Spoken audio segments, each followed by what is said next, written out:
When you start End of Nations as a player, you'll be able to choose from 2 different factions. The depth of our different player factions allows for a very diverse range of playing styles.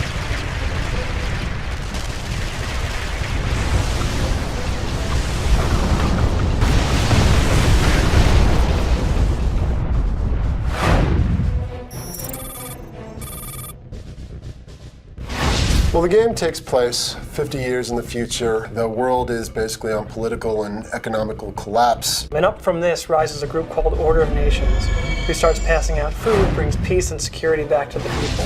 But only after it's too late do people realize that the government is the worst kind of tyrannical dictatorship. That's where these factions come in. These are organized groups fighting against the Order of Nations.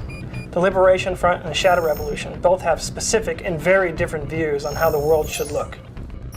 The Shadow Revolution is comprised of ex-Order of Nations members. They liked the idea of bringing order to the world, but disagreed with how it was being done. They stole technology and they left the Order of Nations faction. When they have a conflict with the Order of Nations, they know the secret code that gets them in. So they're all about stealthing in, getting the job done, and then leaving. So it's about setting the battlefield up to your advantage, surprising the enemy, and then knocking them out.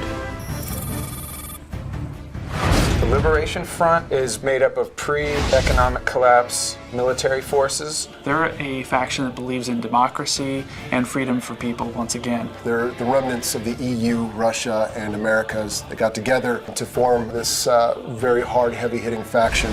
They definitely are more focused on frontal assault, heavy attacks, heavy armor, very powerful vehicles. Essentially, we want both factions to have a great experience for years to come.